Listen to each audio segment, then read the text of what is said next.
Thank you for joining us tonight. Tonight's webinar is Stress Management in MS. This webinar series is brought to you by Can Do Multiple Sclerosis. My name is Krista Sipp, Senior Programs Manager at Can Do MS. I will be your moderator this evening. We will save about 20 minutes at the end of the webinar for questions and answers.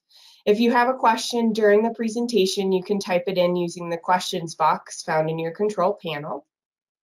This presentation is also being recorded and will be archived on the Can Do MS website.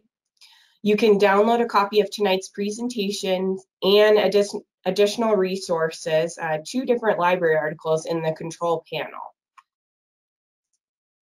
Now, I also want to point out our November programs. You can register online or give us a call to register. This month, we're focusing on the theme of staying in the holiday spirit.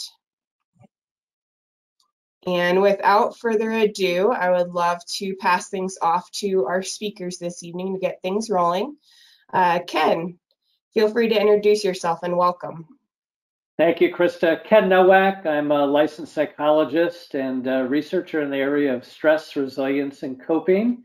Actually, I've co-founded a consulting company based both in the US and the UK. We specialize in talent development, executive coaching, but also health and wellness. So delighted to be a part of this program, and been doing a lot of volunteer work over many years for the Can Do organization. So really glad you could join us this evening. Hi, everyone. My name is Lindie Schreiner. I'm a physical therapist assistant from Omaha, Nebraska.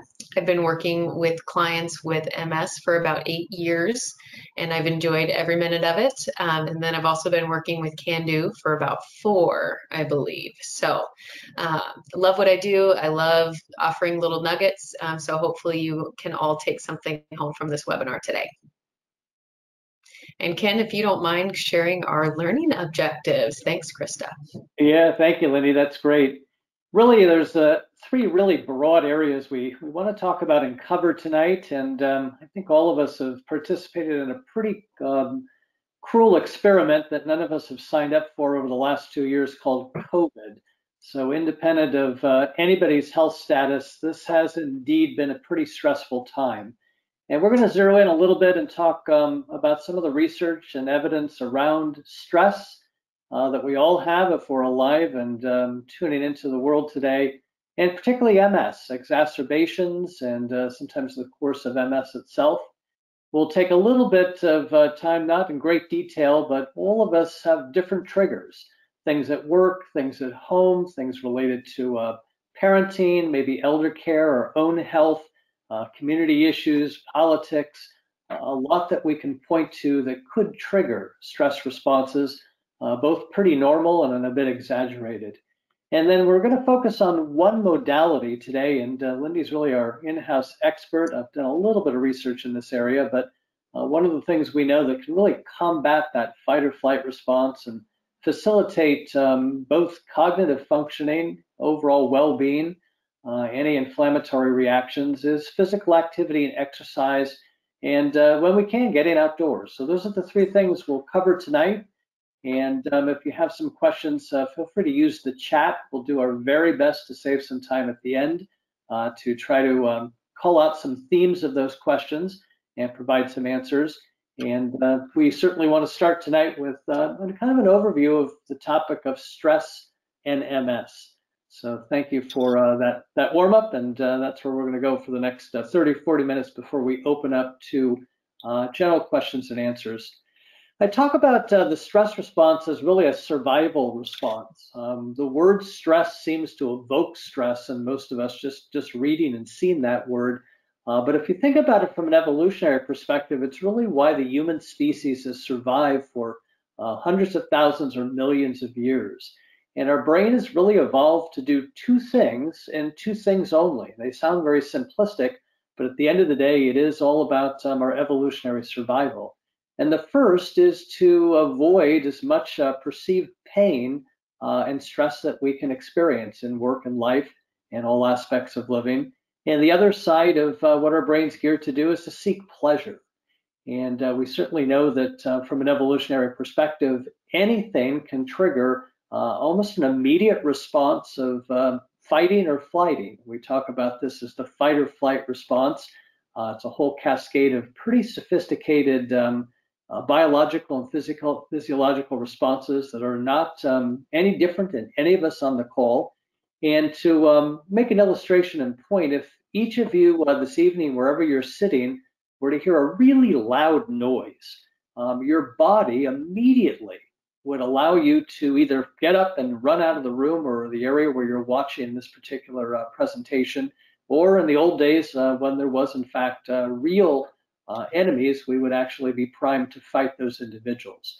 So this is again a pretty wired response that we have, and one that's adaptive. It's actually quite positive.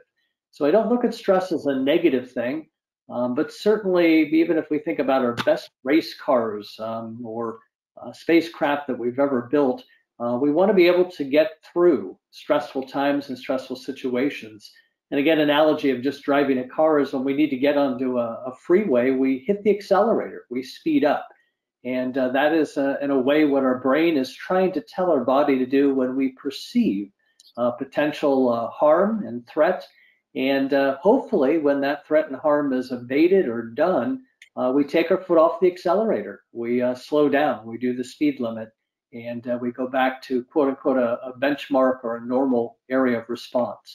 And what's interesting, if you think about the way we've evolved, is the ability to fight or flight is automatic. It's kind of unconscious. And like I said, if you all heard a really loud sound right now, you wouldn't really react at a cognitive level. Your body would immediately, and it would take about 1/5 of a second before your neocortex, the newer part of the evolutionary part of thinking, problem solving, judgment, and sometimes we kind of wonder how much humans have evolved, we begin to categorize and think about, what did we just hear? Is that just the daily garbage truck that's rambling down the street? Is it something that was in the kitchen that a life partner or a child, a friend dropped? And it's no big deal, but now we can categorize it, we can label it. So there's a little bit of a gap between the evolutionary survival brain of priming us to get ready, to accelerate, to be prepared to fight off those perceived and real potential threats, whether it's individuals, whether it's time pressure, whether it's financial, whether it's environmental. And again, our evolutionary newer brain, the neocortex, thinking about, how do I slow down? How do I rebound? How do I detach? How do I recover? And a lot in the last 2 years with COVID that we can all relate to was all of us feeling that we really needed to create a whole set of different habits, different rituals related to work at home. For those of us that have children, the whole challenge of parenting, schooling. For those of us that have a little bit of older parents that were managing either in our house or remotely, those pressures, financial stresses. So a whole host of things really are occurring at one time. So I just want to be very elementary about our brain and stress, and in general, really, again, reposition it as not something that's negative. In fact, it's necessary. It has helped us to really cope with anything thrown our way. But like a race car, we're not really built to maintain a stress response 24/7. And that's what we talk about, an exaggerated response, or one that doesn't really match the perception of the stressors at work and at home and relationships that we face on a day-to-day basis. So I won't go much more into the physiology. I think many of you are really well schooled on what's going on at a brain level.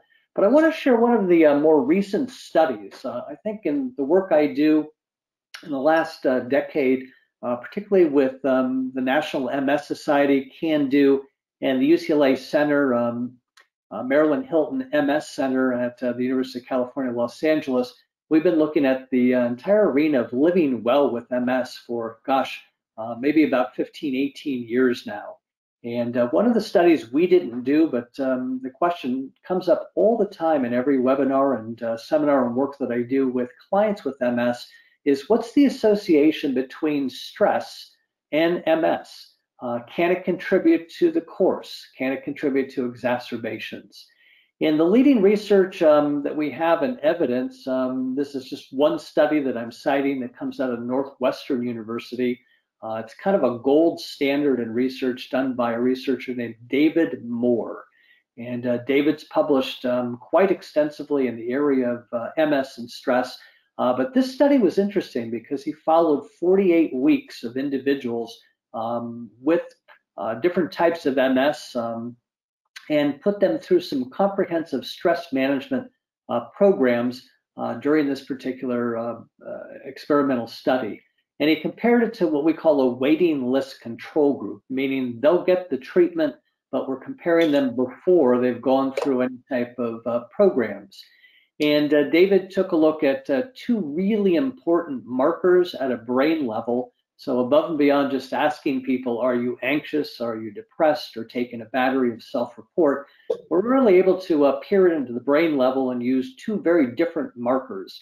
And some of you will be familiar with these. If you're not, don't worry about it. One of them is called T2 lesions, and the other is a particular gadolinium enhancing view of the brain of different areas of plaque and lesions that occur. And what David did is he categorized the stressors, the types of stress, the magnitude of stress that clients experience in the 48-week period, and measured at a brain level the extent to which there were brand new lesions, brand new exacerbations, as well as self-report on anxiety, on stress, and depression. And his is one of many studies that really support the idea that major stresses, threat stresses, those that really cause us to stand up and fight or flight, are in fact deleterious to our overall health, whether you have MS or not, but can and seem to be contributing as factors to possibly facilitate exacerbations. So one of the things I like to say about stress is that for all of us, it's an area that we want to continuously cope and learn some tools to put in our toolkit. And Lindsey will be talking about one that's very much under many of our control to the magnitude that we can be active physically. So we'll talk about that a little bit later tonight. But for those that have a question of what is the relationship between stress and MS, we do see a link. It's very individualistic. It really depends on a whole host of other factors. But the presence of major stressors can, in fact, contribute to both the course of MS as well as exacerbations that occur. So for all of us tonight, I think one of the takeaways and lessons is learning to manage and cope well with stress behooves all of us to stay healthy, to minimize the number of times we're evoking this fight or flight response at an evolutionary brain level, and to minimize the negative impact of the wear and tear that chronic stress and severe stress has on the mind and body. So a very important study that answers one of the questions I'm sure all of you are curious about. And like I said, this is just one illustration of many published academic studies that have been replicated. And as a researcher myself, I'm really dubious when I read a single study and try to distill and extrapolate that to everything in life. But David's work is really gold standard, and this type of a study has been replicated many times in the MS community, and obviously outside the MS community as well. So I wanted to share this study with you. It's sort of an interesting one as well. Krista, if you can go to the next slide for me, please, that would be great. One of the questions that comes up quite a bit is, gosh, is a diagnosis of MS, is having life challenge and adversity met with the same outcome by individuals? And I have to share a really quick personal story about why this is so meaningful for me. And the story is about an 8-year-old boy who in 1939 was actually woken from a sound sleep by his parents and told that his life was in imminent danger. And this story is about my father. My father, when he was 8, was born in East Germany, right in the middle of the Nazi occupation of the German country. And my father's life really was at stake. And his parents made a critical decision to put him on a train. And he was to spend the next 3 years with a group of other kids that he didn't know, with an organization that was sponsored and still exists in France today, that really hid these kids into very old farmhouses for the next 3 years. And that was the last my father really saw or heard of his family again. And I can only imagine my dad's fate during those 3 years, but he was one of the very fortunate children to be rescued by this organization that's called OSA. I can't actually pronounce the French name. And my dad wound up immigrating to the United States, came over to Ellis Island, and lived his formative childhood years from about 8 to 17 in an orphanage in San Francisco. And I think about his challenges as a child and what I had to face, which was very privileged, very supportive, very caring family life. And looking back and seeing the cohort of adults that grew up with my father, who he stayed in close contact with, everybody had a very different life course. And with that type of adversity and challenge, and we can make the analogy of any of us today being diagnosed with MS or any other chronic illness for that matter, or having a multitude of life challenges thrown our way, the question I've asked for a long time is, who are the hardy? Why do some of us go through work and life with challenges? COVID's a very immediate one that we could ask this question, and actually do pretty well. And others seem chronically to feel as if they're a victim, to have a host of psychological, mental, physical kinds of conditions that are often related to our inability to cope well with the day-to-day and with some of the severe challenges we've had. So I talk about the 3 paths that many of us will follow, and we could each follow a different path depending on the adversity and challenge of the specific situation. And some of my own research actually suggests that one of the paths, which is quite rare, and in fact, we see only about 4 to 8% of individuals that deal with a lot of life crisis and adversity and challenge, just don't really recover. So they're not resilient. There's a long trail, what we call, with the kinds of negative outcomes that follow. And again, we can take a look at some of these examples of abuse in the home, school shootings, or other kinds of very traumatic life events that can cause some scarring. But the good news is this is not a typical, common kind of trajectory that some of us face with stress, but nonetheless, that common idea that all of us rebound is not true. And in fact, there is a small percentage that even with therapeutic support, with help, doing everything Lindy and I will be talking about today, they still struggle. And even a diagnosis of a chronic illness for some individuals can be pretty traumatic.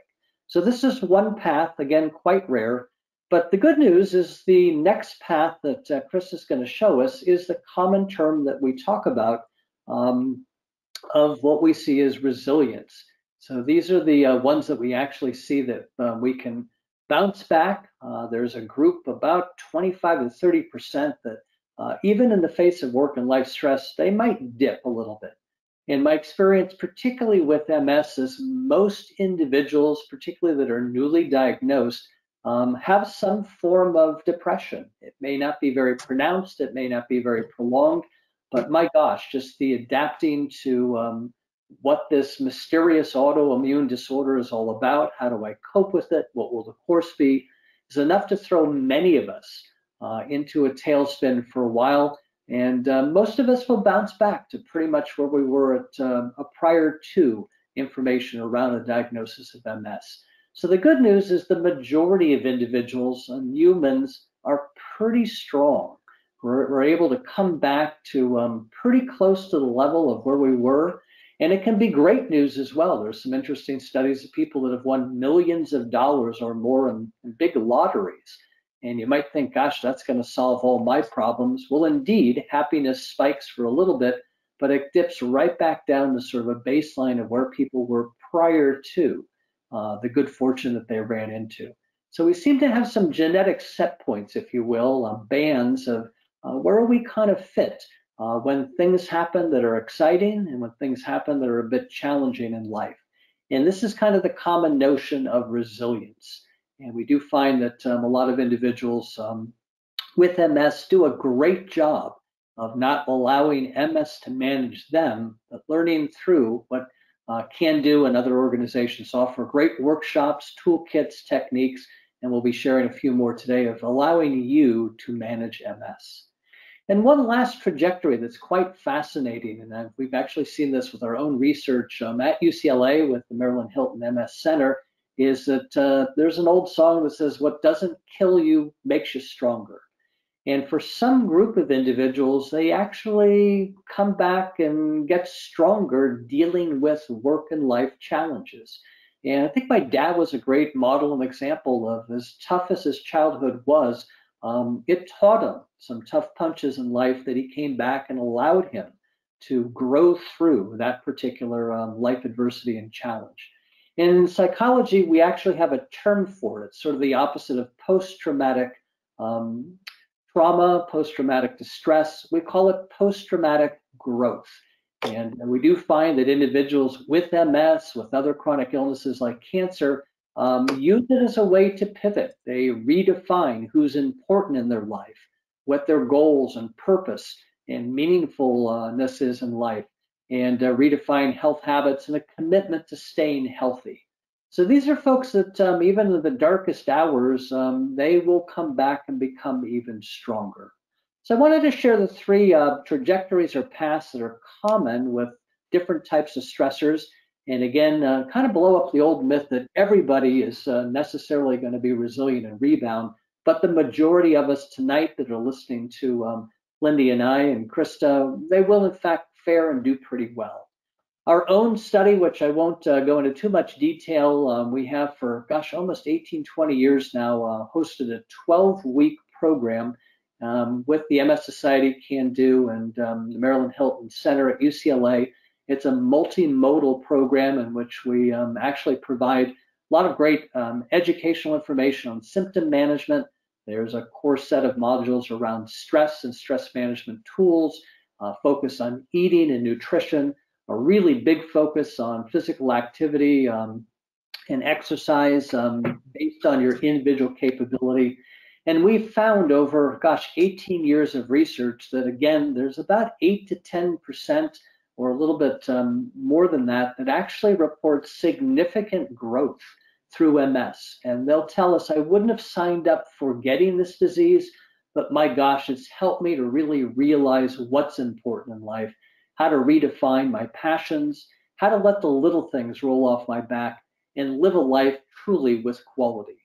So it's a great illustration of our own research and study in this concept of post-traumatic growth that is in fact a unique trajectory that follows different life and work and non-work kinds of stressors. So an interesting study that I wanted to share with you with MS clients, probably upwards of about 350 to 400 individuals over many years at this point. Chris, the next slide, if you would. When we talk about, a toolkit for stress management, tonight we're going to be pretty restrictive to focus on one aspect of what we could, in fact, and you'll hear Krista introduce some really cool future can-do programs that will tap more of the things that are on the slide. But there are things we could be doing physically with our body, things we could be doing with our mind, things we'll be doing with relationships. There's a great upcoming program on communication, Chris will tell you more about, of managing the interpersonal side of individuals in our life, whether they're life partners, whether they are in fact caregivers, whether there are physicians and colleagues and family members that can be quite challenging, particularly as we're coming up towards the holidays. And the side of meaningfulness of life that's sort of soul related. So all this to say, there's not a one size that fits all of you tonight. Some of these will work brilliantly for some of you. Others you just wouldn't be interested in even trying on. So we really do believe that an individual-based approach is really helpful. And I want to leave my section of the presentation with just one really interesting book that's a little bit older now, but every time I kind of look at this, it really centers me that we may focus day in and day out on what MS presents to us. We may think about the inability to predict the future, but Bronnie Ware was an individual that worked in the hospice community for many years, and she was not a researcher, she was not a psychologist, she was not a physician, she was a helper, and she was with people at the end of life. And what she did is just compassionately be with people and listen.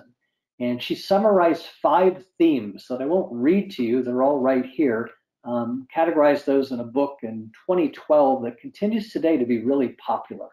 But I want to challenge all of us that are listening to me and Lindy tonight to think about what's meaningful in life, how to redirect the little things that can be just typical hassles and annoyances to those things in life that truly might be perceived as catastrophes. So again, these are some of the common regrets that many of us on our deathbed reflect on, and today I really want to help all of us to center us to think about some of these day in and day out, to be more mindful. So I want to thank you for just my inclusion. I'm going to introduce Lindy again for her to pick up at least one of these really big areas of helping us with physical activity, exercise, getting moving as a modality for managing work and life stress. Thanks, Ken. Like you mentioned, what my role is today is to talk a little bit about exercise and how that can play a role in our stress, anxiety, and depression, which unfortunately, as we all know, are common symptoms of folks with MS and can kind of trickle into the support partners as well. So we want to make sure that we take care of both parties and get everyone feeling better. So the first slide here, actually Ken put this together, and it's got 3 research articles, which I thought were very interesting. So these articles are supporting an association between chronic exercise, cardiovascular health, immunity, and longevity. We've got strong evidence supporting an inverse dose response relationship between physical activity levels and mortality. And then the last one here links the role of exercise with an increase in BDNF, which I had to look up, so I'll go ahead and share that with you. What is BDNF? It's a brain-derived neuropathic factor, or neurotropic factor, which is a protein found in the brain and spinal cord that helps promote the survival of nerve cells. So that's pretty interesting, and Ken, you can add to that if you wish, but I thought just kind of a brief overview and letting people know that these are out there was going to be sufficient for this. Okay. So the importance of exercise. So what we know, research is supporting that physical activity and exercise lifts our moods. And I'll get into the physiology of that in a little bit. But we can promote an overall healthier self. When we think about building our exercise programs, we're incorporating those 5 big components, or excuse me, those 4 big components, cardiovascular health, strength training, balance, and flexibility. Okay, so when we combine all of those in our exercise routine, we have an overall healthier self. We have an overall balanced, flexible, healthy self. And the important thing to remember as we're kind of going through this presentation is that it's flexible. So we can find a mode of exercise that works for you, and we can go from there.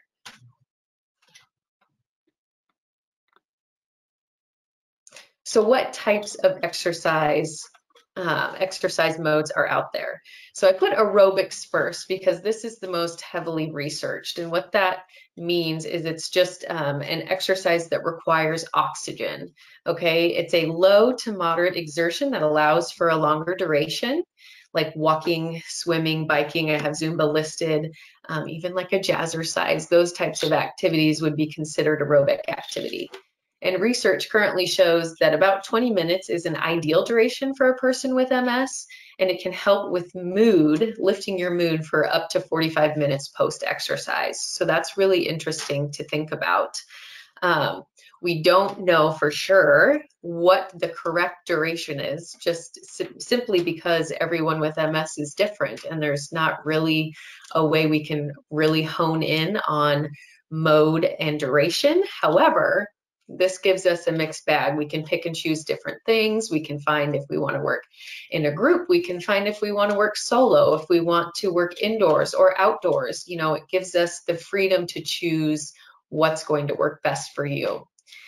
So on this slide, I've listed a whole bunch of different opportunities or exercise type activities that you could look into, and they all have different modifications for different mobility levels, which is awesome. So please don't be afraid to search into those. Lindsey, just a question for you too on the 20 minutes. Does that have to be, or is there evidence that it has to be all in one shot, or could I do 10 minutes now, 10 minutes in the afternoon, 10 minutes in the evening, and add up to that 20 plus minutes? That's an interesting question. So that's the research shows that it's 20 minutes of exercise will give you that 45-minute boost. However, if you're exercising for at least even 5 minutes, you can start to feel the effects of that positive mood boost even after just that short amount of time. So what I want you to take home is that there's not a marriage to that 20 minutes, because when you think about, and I was going to get into this a little bit later, but we'll get into it now. When you think about your starting point right now, are you an exerciser? Are you not an exerciser? If we're starting slow, don't worry about the 20 minutes. You're going to work your way up to it. You're going to increase your exercise by 10% when you feel ready. And you are going to work between the RPE scale of 0 to 10. If you are familiar with the RPE scale, it's the rating of perceived exertion. So if you think about the scale from 0 to 10, 0 being you're not working hard at all, and 10 being you are completely exhausted, where we suggest people with MS are exercising in, that range is 3, 4, 5, maybe a 6. Okay, so that's that comfortable range that we want you to stay in that will still give you that little mood boost. But then also when you think about exercising, we need to know what is too much. So if we're exercising into that 7, 8, 9 out of 10, that's too much. We also have something called the 2-hour rule, which is 2 hours after you've completed your exercise, have you gone back to your original starting point fatigue level? So say you started exercising at a 2 out of 10, 2 hours later, you're still at maybe 5, 6 out of 10. We did too much. We need to come back down to that 2 out of 10. So kind of keep your eye on that. Think about that RPE scale, think about the 2-hour rule, think about where you're beginning, where you're starting. If you are an exerciser, you might be able to go a little bit longer. If you're new, we might have to take it slow, and that's absolutely fine. So to exercise, what we're doing with our bodies is releasing endorphins. And so I know that a lot of you have heard of that word probably, but like, what exactly is it? So it's a chemical that our bodies release while we're exercising that kind of give us that like exercise high, that little energy buzz, so to speak. And so what's happening, Ken touched on this a little bit earlier, but we have our parasympathetic system, which is our rest and digest, and our sympathetic system, which is our fight or flight. So he talked quite a bit about fight or flight. And as our bodies respond to stress, anxiety, we're ramping up our sympathetic system. So as we exercise, we release endorphins, and then we calm back down into that rest and digest state. And what's really interesting about endorphins is they attach to the nerve receptors. When our body releases them, they attach to the nerve receptors that actually block pain. So it's kind of the same science between that and the pain medication, which I think is really, really interesting. So exercise can still give you that same benefit. Choosing a mode that works for you. Like I said, research is more directed towards aerobic activity, but there are so many other types of exercise that you can get into, whether it's strength training, whether it's core stability, just finding something that you like to do and that you will hold yourself accountable to do, whether it's by yourself or with an accountability buddy, is going to be what is best for you. So it does not have to be a Zumba class. It can be a strength training class. It can be a yoga class. It can be anything that gets your body moving, that gets your muscles pumping, to release those endorphins to get you feeling better. And I do want to point out that it's not a cure, rather it is a tool that we can use to kind of work out our worries, so to speak. So generally, people with mild to moderate depression can get by with exercise to kind of relieve those symptoms. However, if you are someone that's experiencing perhaps a little bit more than mild to moderate, it pairs nicely with another mode of management like talk therapy or perhaps an antidepressant. And then it's also just important to remember that active people are less depressed than inactive people. And I did want to point out one other thing. Regular exercisers are typically less depressed than their counterparts, and this was a study that was followed up a year after, and it shows long-term consistent exercise can have a positive long-term effect on our mood. So I want you to remember that. Getting into a routine will be very helpful. It takes about 30 days to create a new habit, a new kind of schedule or lifestyle change. So be patient with yourself, but give yourself that little bit of time to get into the new routine. Ooh, I love this slide too. Can you put this one together as well? But this one was so interesting to me. The first bullet point here was exposure to nature in person or via video, which I thought was like, I didn't realize that. So via video is associated with increased happiness, positive effect, meaning and purpose, and it decreases mental distress. So even looking at this photo of this guy's feet just like in the mountains, I'm like, oh gosh, that makes me feel so much better. Even just looking at it, it's beautiful scenery, it's calm, it's quiet, it's peaceful, and it can certainly relax you. And then I like this second bullet too, of 2 hours a week is associated with significant greater health and well-being. So outdoor exposure. So this brings me back to the point that you asked me about 20 minutes of exercise, but 2 hours a week, you can do it all in one shot, or you can spread it out over the course of the week, which I thought was interesting too. So getting outside a little bit each day will be helpful, it sounds like. And then this, yonder.com, Ken pointed me to this direction, which I thought was incredible. It's like an Airbnb, but for like outdoor activities, and you can filter through if you need certain things in an outdoor space, but these are all places that you can rent that are kind of out in nature to kind of get you back to being outdoors and just a calm, cozy little atmosphere. And like I said, you can filter through if you need certain mobility aids, or certain, like if you need attached parking, or if you need an accessible bathroom, you can go ahead and filter that through your search results and find the cutest places around you. I was surprised. I did not realize how many cute places were even around me in Nebraska, mostly cornfields, but still peaceful. But this is great for people with MS and support partners. So again, outdoor exposure is linked to improvement in overall mental and physical health. Oh, and I love this slide too. I'm just so into this presentation. Outdoor options are endless. So I went ahead and put on some adaptive sports here that you could check out in areas close to you. Hiking, kayaking, skiing. We have an awesome horseback riding facility here in Omaha, which is incredible. Picnics, reading outdoors, and even just walking with your support partner, by yourself, however you wish, group of friends, accountability buddy, just getting outdoors, moving, enjoying yourself is really going to lift your mood.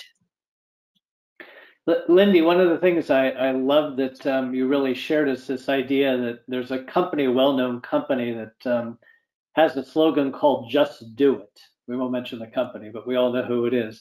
But I think your point is to try to create a habit around your passion and your capability. The intersection of those two is really the benefit.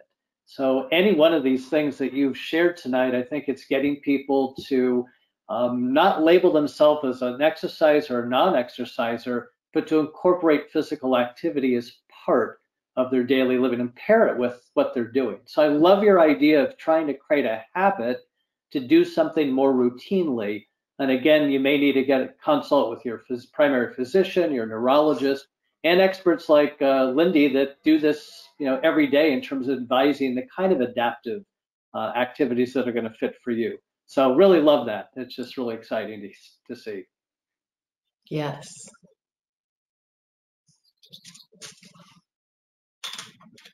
So what actions will you take today? What little pieces of information will you take away? What kind of goals will you set? What has inspired you? Have we made you think about something different that you maybe hadn't been aware of? What have you taken home today? I love it. This gives folks some things to think about, I think, you guys. Thank you so much for sharing. So as a reminder, before we jump into our Q&A session, I did just want to remind all of our participants on the webinar tonight, at the end of the program, we will ask you to complete a survey, and that'll pop up on your screen at the conclusion of the webinar. But like I said, first, let's dive into some Q&A first. And let's see, so maybe to dive in first, let's talk about the holidays. So the holidays can be super stressful. I had a number of people write in and say, you know, do you have any tips for managing the holidays this holiday season? Before I hand things over to Lindie and Ken, if they have any ideas, I do want to do a selfless plug here, or maybe selfish, but in this month, we are focusing on staying in the holiday spirit, and we have a Jumpstart program on the 18th of November, which is literally entitled Preparing for the Holidays. So I think that could be a great time for you guys to join us. We'll have a psychologist on that program. Lindie will be back on that program as well. And we will also have a dietitian with us too, which will be great to hear from all those perspectives. So definitely join us for that one on the 18th. You can jump on our calendar on our website and look to that. But Ken, it looks like Lindie might be frozen, so I'm going to kick this to you. Do you have any suggestions for managing stress over the holidays? Well, holidays really can create two really generic sources of stress that we all understand. And one of those is called adding to our already full plate. And I think all of us can relate to the idea that with the last year and a half, 2 years of COVID, this might be the first holiday we can see family. We can get together with friends and be together. And again, use our judgment around what makes the most sense in doing so. But the additional burden of cooking and cleaning and shopping is one that we often underestimate. So as much as we're enthused about getting together for any of us, it adds one more layer of potential stress of more activities and things to do on our list than we're currently doing. So I guess my tip would be pace yourself. Feel free to say no. You can really use COVID as a wonderful excuse to say, I'm tired.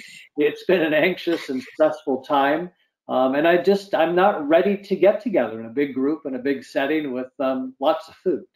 And the other side of holidays is it brings up interpersonal tensions that have always been there. It's the iceberg under the water. And certainly the opposite of that is the loving side of wonderful, supportive, caring, and giving relationships. But they can add a layer of tension, dealing with in-laws, and sometimes I kidly refer to them as outlaws. You didn't sign up for them, but they're in your life, and you can't really easily say adios. So just managing communication, managing conflict, being assertive, again, expressing what you need and want, which sometimes is very tough, would be tips and suggestions. And again, the Can-Do program on communication can be really valuable to look at some strategic communication techniques. But those are the two that quickly come to mind, that holidays just can expend our energy. If we think of ourselves as a battery, boy, we can get really drained rapidly. So those of us with the fatigue side of symptomology around MS probably better than anyone know that when you're pooped, you're pooped. So finding ways to control and manage your energy level during holidays is really, really important. And that side of who are the people that are your emotional vampires in your life, looking to corral those, if not avoid them, would be really beneficial at this time of the year. I agree with that. In addition to kind of planning ahead and making sure that you're niching out time for yourself, continuing on with your newfound routine per se of exercising, so you still have that stress reliever, but then also setting boundaries and becoming familiar with the word no. Yep, that's great advice. And then, so work stress. I'm sure, anyone that's been in any job, at some point you've had some stress. So how can you disconnect when you're done with work for the day and you're going home? How do you leave that stress, that work stress at work? Any tips for that? Yeah, actually, I would point to a resource we're making available. And Chris, I don't know if it's an attachment or will be passed out to everyone, but I think there's an article that really provides some specific evidence-based, research-based tips for not just detaching physically, but also emotionally, spiritually, and mentally from the world of work and recovery. They go hand in hand. And today we have devices that sit in our desk, they're in our pocket, they're everywhere. They're called tablets, they're called smartphones. And the terror of these is we're tethered to the world of work 24/7. And for most of us, Sunday nights have become the new Monday mornings and getting ready and preparing for the world of work. So at the end of the day, there are things that you can do at work during the day. There's things you can do to detach and recover when you go, quote unquote, home from work. And that might be just going to another room, working remotely during COVID. There are things you could be challenging yourself to do and get away and recover on the weekend. And for those of us that can begin to think about, again, true holidays, of trying to separate and create those boundaries of I'm away mentally and physically, and work's not going to enter it. But I would refer to that one article, that one resource of a lot more tips and suggestions. But the world of work right now with the pandemic creates a lot of challenges for all of us, separating the boundaries of am I at home? I know I'm wearing a button-down shirt, but who knows what I'm wearing underneath, right? At the end of the day, really thinking about what can I do to get away from work mentally and physically. And add that layer for those of us that are parents and again are dealing with elderly parents or children. It's just one more layer of how do I manage everything going on, let alone the symptomology around MS. Yep. So, and I did just get a question in the chat for how to access that again. So I'll just chime in here really quick again. There's a handout section on your GoToWebinar module, and you'll be able to access 2 different articles, one written by Lindie and one written by Ken, and you'll also be able to access tonight's presentation slides there. Additionally, we'll send those out in a follow-up email later tomorrow evening. So you will have access to those. If you can't get them now, don't stress. We'll email them to you too. So definitely don't stress. So Lindie, I want to shoot something to you, something that came across in the chat. You were talking about different types of exercise. What's an example of strength training? Strength training would be any kind of weight training activity, exercise. So if you are using dumbbells, even if you're using body weight, you don't have to use like the big squat racks that you're probably thinking of when you think about strength training or these big muscle men. No, you don't have to do that. You can do sit to stands, you can do bridges, clams, anything where your muscles are kind of having to do, move your extremity or perhaps engage to fulfill the range of motion that you're trying to achieve. So if you're doing a sit to stand, you're going to be working glutes, quads, and hamstrings, maybe a little calf as well. If you're going up and down on your tiptoes, that's strength training as well, looking into calf raises to get those gastrocs a little stronger, those types of things. So it's not always being married to weight machines or even dumbbells. Great. Thank you for that clarification. Another great one just came in the chat, an interview. Someone has an interview tomorrow that's joining us right now. So good luck on your interview, but a lot of anxiety around the interview. It's via Zoom. Any advice on how to calm down and decrease anxiety right before an interview or something stressful like that? Well, one tip, you go ahead, Lindie. Oh, I was just going to say personally for me, just keep your camera off, take a couple good deep breaths all the way down to your diaphragm. So we're not breathing up through the chest. You would put one hand on your chest, one hand on your tummy, And as you breathe in, you want your hand on your tummy to be moving outwards. We want your tummy filling with air.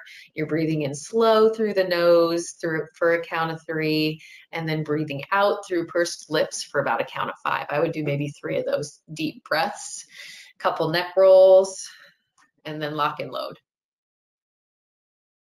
That's great. And the idea of breathing is one of the things that, again, in this analogy of acceleration, actually causes our foot to get off the accelerator and stimulates the parasympathetic, the relaxation response. So as Lindy's suggesting, just modulating, being tuned into, and taking in deep breaths and letting them out actually slows us down. So it's one thing we could do at a physiological level. The other thing we know with things that are stressful is just relabeling that. It doesn't mean that you're going to blow it, doesn't mean you're going to choke. It's actually a sign that you're tuned in and kind of excited. So if you can relabel that as, gosh, I'm ready, go ahead and give it your best shot to ask me a question. And from an interviewer's perspective, we're always looking for a formula. And I'll share the secrets of the formula, but you could use this to your advantage in being interviewed. So anytime anyone's asking you questions, they're seeking 3 answers. And they'll do some follow-up questions to get at this, but one of the things they're looking for is, can you tell me a little bit about the situation behind what you've done or not done? So a little bit of context. Keep it brief, but we kind of want to know what the heck's behind what you're going to explain. The second thing every interviewer wants to know is, what did you do? It's real easy when we haven't done it to make up a story of, well, I was part of a team and we created this thing called a rocket ship. And it's like, yeah, but what was your specific role? Well, I didn't hope you would ask that question. But we're also looking for what you've done behaviorally. So again, if we can hook your behavior to the situation, that's really helpful. And the third thing a really good interviewer is looking for is, well, what was the outcome of what you did? What was any of the impact? So when you are asked an interview question, think about providing those 3 answers really succinctly: what I did, a brief story about the context behind it, and what you believe and perceive was the outcome or the experience that came out of it. And by doing that, you build confidence going into an interview that you can't stump me. And this is referred to as behavioral interviewing. We're not asking you what you would do, should do, or ought to do, but can you give me an example of something you really did do? So think about those techniques and reframe the breathing that Lindie mentioned, and coming up with a formulaic way of answering those interview questions. Good luck tomorrow. Awesome. So kind of jumping around, thank you guys for that.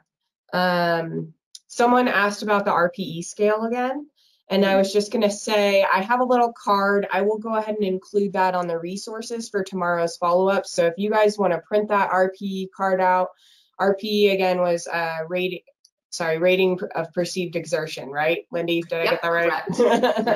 Yep, and the important thing to remember is when you're exercising, you want to stay in that 3, 4, 5, max of 6 out of 10 range. Perfect. So I'll share that tomorrow in that follow-up as well. You guys will have access to that. So kind of a big topic that a lot of people brought up, and I think we touched on it a little bit, but I wanted to bring it up again. So November is National Caregivers Month. So acknowledging your caregivers this month, please do make sure to thank them, and you know, even more so than you usually do. But how can family and or support partners and I work through the stress of MS together? So I'm gonna do a plug here again before I pass it off to you guys. We do have 2 other programs this month. Our coaching program on November 10th, that's that next week. It's an hour-long program, and it's about supporting ourselves and supporting each other. That'll be a week from today. Before then, this coming Saturday, we have Communicating Together. And I think that both of those opportunities, that's our Jumpstart program, I think that both of those opportunities would be great for anyone experiencing stress, maybe around the holidays with family, figuring out how to support each other and communicate with each other. Those could be great programs for you. But without further ado, Ken or Lindie, if you have any input there on family stressors, please do share. I'll jump in to say that one of the big lessons for all of us in life is that we're not very good psychics. We're not really great mind readers. And in caregiving, it's trying to match the needs and the wants of people we love. And sometimes it can be quite mysterious. So one of the tips I would suggest is actually to use a very specific communication technique with, could be your life partner, it could be your children, it could be anybody, colleague at work. And it has an acronym called the DESC technique, D, E, S, and C. And the D says to describe what it is you're observing. Maybe in a caregiver that's doing something that you'd prefer they do something a little bit different, but describe what you're experiencing and use an I statement. Don't hide behind what the entire family thinks. This is what I believe. This is my perception. So that's the D. Focus on one thing that you've noticed, you've observed, that you want to hint at that's going to change. The E is the expression of how it makes you feel. And again, because I'm not a great psychic, if I don't understand that my attempts to help you aren't working, I'm going to continue doing what I'm doing because I have no clue that it's not being very effective. So you're not making anyone feel guilty. Just describe very succinctly, when you do that, it makes me feel. Fill in the blank. And what we often do is stop there. We're hoping that we don't need to go to the third step, which is to specify. And the S in the DESC technique is to ask for what you need and want. Be polite about it, be constructive, focus on one thing, and couch it in what I'd really appreciate it is. And it could be as simple as communication of, if you'd let me kind of complete my thinking and thoughts before you jump in with your recommendations and your great ideas, that's what would make me feel better. And the last step is really what the outcome will be for you. And again, if we just use that example, if you can do that, I'll feel that we are communicating a lot more effectively. So the DESC technique is a way of just being assertive in a very positive way and helping grease the sled that at the end of the day, a caregiver, a helper, a child in your life understands where you're at and will attempt to meet you halfway. And the more I love you, the more I care about you, the more we have a relationship, I'm more inclined to want to tune in to do that. And if you deliver it and practice that in a way that people will in fact see that you're really trying to bridge helping me help you, you'll find that the outcome is pretty positive. So it's called the DESC technique, D, E, S, and C. Describe, express your feelings, specify what it is that you'd like them to do more, less, or differently. And the last step is, what's the outcome for you? What's the win-win? That's awesome. Seems like a great approach. So I think that is all of our time for questions tonight. While the webinar may be over, we do hope that you'll stay connected with us here at Can Do MS. Here's some options to follow us on social media to keep up with the latest programs, resources, and MS news that's coming out. You can also register for our monthly e-news series by visiting cando-ms.org. And once again, I just wanted to throw these November programs up there. This Saturday, Communicating Together. Next week, we'll have Supporting Ourselves and Each Other.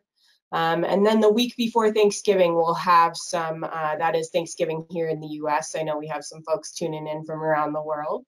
But we'll have another Your Questions Answered. That'll be an open question format for stress. And then preparing for the holidays to wrap up the month of November. Now we have one more webinar for this year. It's hard to believe that we're currently in November and it's almost December. Our December webinar will be Emerging Wellness Research, Key Takeaways and Ideas for You. So we hope to see you Wednesday, December 1st for that last webinar of 2021. And lastly, once again, for those of you participating live, you will see a survey appear on your computer screen. Please take a moment to complete that survey. Thank you all so much for being here.